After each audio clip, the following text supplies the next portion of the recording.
Donc, on va commencer par la dérivation composée. Premièrement, la dérivée d'un vecteur de base. Dans le cas d'une rotation plane, donc soit x, y0, z0, en base orthonormée directe de référence R0, et soit x, y, z, z0 qui est égal à z, confondé, base orthonormée directe de référence référentiel R. Donc, on va présenter la rotation qui fait le repère R par rapport à R0.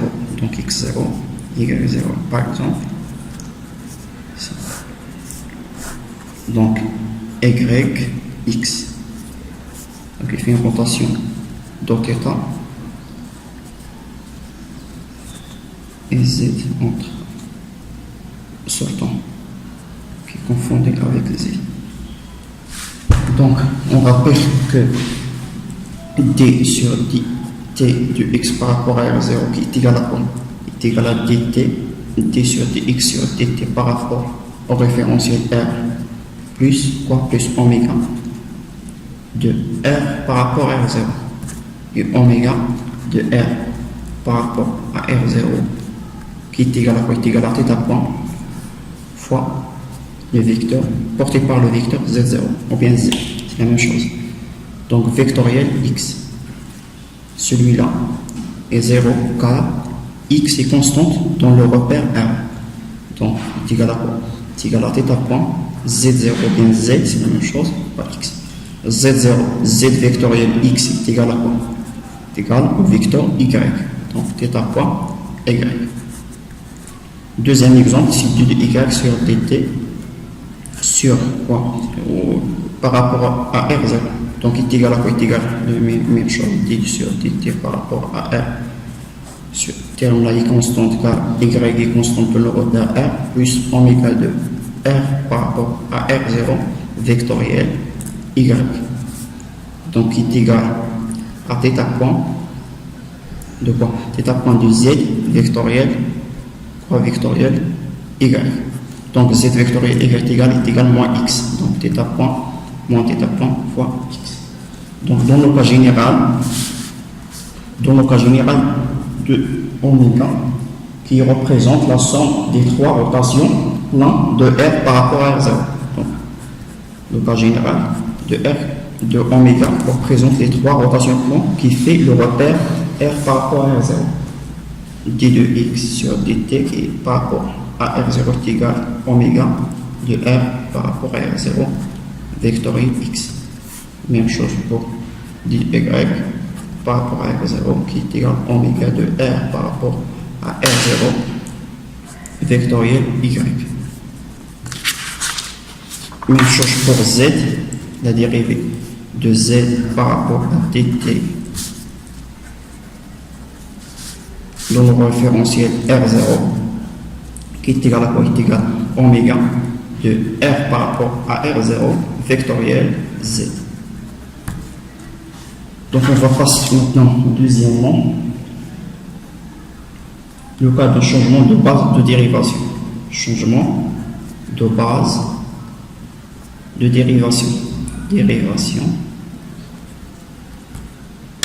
Donc soit U un vecteur de fonction de variable t, donc un change au cours du temps, dont on connaît leur expression qui est égale à x de t fois le vecteur x plus y de t fois le vecteur y plus z de t fois le vecteur z.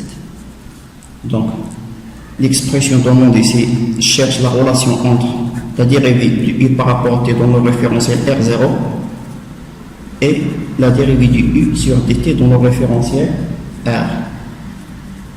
Donc on départ dans l'expression du u sur dt par rapport à R0 qui est égal à quoi? C'est égal à x point fois x plus y point de t fois y plus z point de t fois z. Plus quoi? Plus les dérivés du vecteur x, y par rapport à R0. Donc x fois d de x sur dt par rapport à R0 plus y de y sur dt par rapport à R0 plus z, la dérivée de z sur dt par rapport à R0. Donc, ceci n'est autre que la dérivée de u sur dt par rapport à R. Donc, plus quoi. Celui-là, on connaît l'expression ici. Oméga vectoriel x. Donc, c'est x plus y plus z. Vectoriel quoi? Vectoriel la vitesse de rotation. Oméga de R par rapport à R0. Donc, qui est égal à quoi? Donc, il est égal à la dérivée du u par rapport à dt dans nos référentiels R plus donc, R0 plus quoi. J'ai fait une erreur ici, c'est pas un mot signe. Donc, plus oméga de R par rapport à R0 vectoriel x plus y plus z.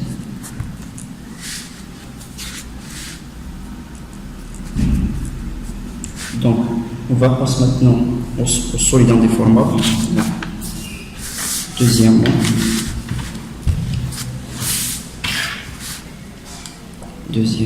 solide indéformable. Donc, on appelle la solide indéformable ou bien solide rigide et on note par le symbole S. Tout système dont les distances des points qui lui appartiennent donc restent constantes au cours du temps. Donc s'il y a deux points appartenant au solide S, donc quel que soit PQ appartenant au solide S, la distance PQ reste donc au module reste constante. Donc on va définir maintenant une propriété du champ de vitesse d'un solide indéformable. Donc premièrement, c'est celui de la définition. Premièrement, c'est l'équiprojectivité. Oui, projectivité que j'ai définie dans le chapitre 1. Projectivité du champ des vitesses d'un solide indéformable. Donc, le solide indéformable, j'ai dit que la distance PQ est constante. Donc, j'ai mis au carré ici. Égal à PQ au carré qui est égal à une constante prime par exemple. Donc je dérive ici, donc est égal de PQ donc D sur dPQ sur dt car est égal à 0 par rapport à quoi? Par rapport au référentiel R. Par rapport au référentiel R0. Donc, je vais introduire P0 ici par la relation de charge, donc de PQ scalaire quoi? Scalaire T sur dt de quoi? De P0 O0 plus O0 Q qui égale à 0. Égale à 0. Donc, 2PQ scalaire D et O0 sur dt par rapport au référentiel R0 qui est égal à quoi? Est égal à PQ, je simplifie par 2, est égal à PQ scalaire D sur dt de O0 Q ainsi. Donc on sait bien que O0 c'est le centre du référentiel R0, O0, X0, Y0, Z0. Donc dP O0 sur dt n'est autre que la vitesse moins la vitesse de P par rapport à R0. Et dO0Q sur dt par rapport à R0 n'est autre que la vitesse du Q par rapport à R0. Donc, on vient de démontrer que PQ scalaire quoi? Scalaire V de P0 V de P par rapport à R0, qui est égal à quoi? Est égal à PQ, scaler la vitesse de Q par rapport à R0. De 6 mois, on simplifie. Donc c'est ça la relation, ou bien la propriété d'équiprojectivité du champ des vitesses d'un solide indéformable. On va tout d'abord terminer le torseur cinématique, ou bien ce qu'on appelle la relation de Valigant. Donc le torseur cinématique d'un solide S de référentiel lié au solide S qu'on appelle donc le référentiel RS lié au solide S. Donc toute la suite du cours. Donc le torseur cinématique est égal à quoi? De S par rapport à R0, S ou bien RS, la même chose, qui est égal, dans le point P par exemple, est égal à la vitesse de rotation de RS ou bien de S par rapport à R0. Et la vitesse, c'est ça, ça s'appelle la résultante, ça s'appelle le moment. Donc, P par appartenant à S par rapport à R0. Donc, je viens de démontrer l'expression de V par rapport à S. Donc, on sait que le champ de vitesse est équiprojectif.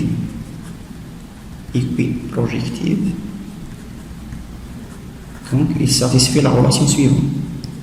Donc, V de P appartenant à S par rapport à R0 est égal à quoi? Est égal à V, par exemple, un point Q qui appartient à S par rapport à R0 plus la résultante R vectorielle QP.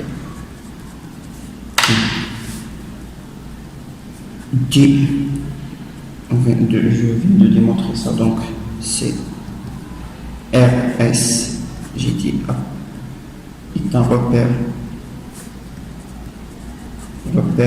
lié à S.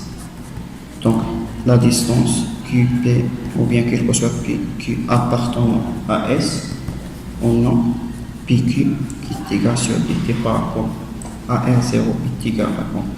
Est égal à dQ sur dt par rapport à dt dans la base RS. J'ai dit que la distance QP est constante dans le solide et RS c'est le repère lié au solide S. Donc ce terme-là est nul. Plus quoi? Plus oméga de RS ou bien de solide S par rapport à R0 vectoriel QP. Donc, j'introduire ici le point O0.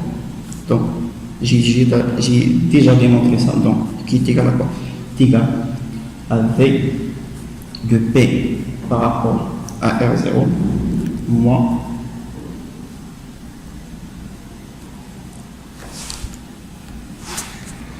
donc dQ sur dt, je vais introduire O0, donc est égal à Vp par rapport à R0 moins V, la vitesse de Q par rapport à R0, qui est égal à quoi? Est égal à oméga de RS par rapport à R0 vectoriel QP. Donc, je démontrais que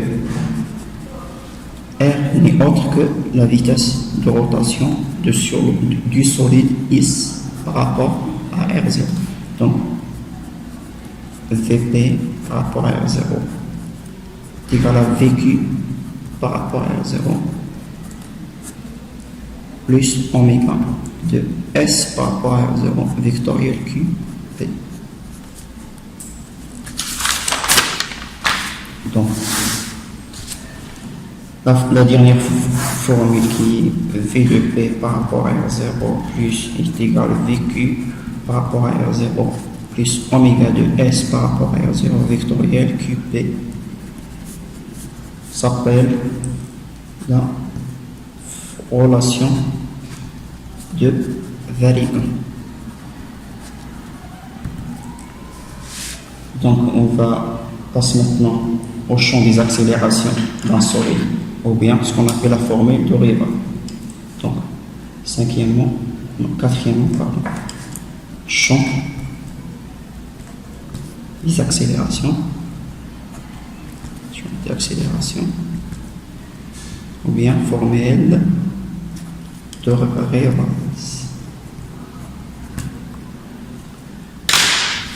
Donc, le champ est donné par cette relation par rapport à R0. Oméga de P par rapport à R0 plus quoi plus T de oméga de S par rapport à R0 sur TT R0 vectoriel fois vectoriel PQ plus oméga de S par rapport à R0 vectoriel oméga de S par rapport à R0 vectoriel PQ. Donc, c'est ça la formule du champ des accélérations. C'est clair que ce n'est pas un champ équiprojectivé ou bien un champ antisymétrique, car il n'écrit pas comme le champ de vitesse. Donc, je démontrerai cette expression, démonstration. Donc, on sait que VQ par rapport à R0 qui est égal à VP par rapport à R0 qui est égal à plus oméga vectoriel PQ. C'est la même relation du champ de vitesse. Donc, je dérive à gauche, à droite. Donc, celui-là est égal à quoi? Égal à VQ par rapport à R0. Je dérive par rapport à R0 qui est égal à quoi? Est égal à l'accélération de P par rapport à R0 plus quoi? Plus la dérivée de oméga. Donc oméga toujours c'est la vitesse de rotation du solide S par rapport à R0. Donc par rapport à R0 vectoriel fois vectoriel PQ plus quoi? Plus oméga vectoriel dérivé par rapport au temps de la distance PQ par rapport à R0. Donc dPQ sur dt, j'ai déjà démontré ça, est égal à quoi? Est égal à la vitesse de Q par rapport à R0 moins V de P par rapport à R0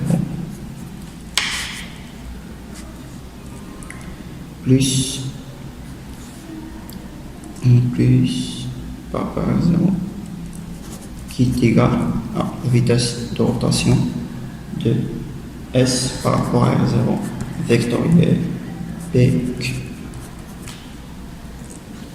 C'est la même relation du champ de vitesse.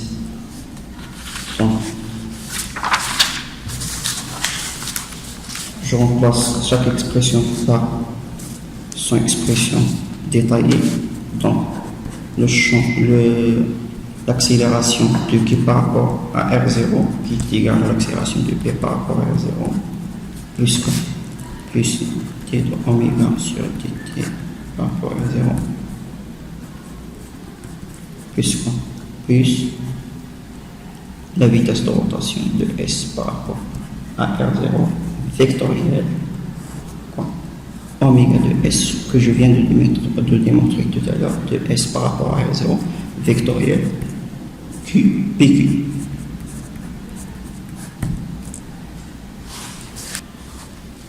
Donc, cette relation s'appelle la relation de Reynolds. Donc, relation de Reynolds.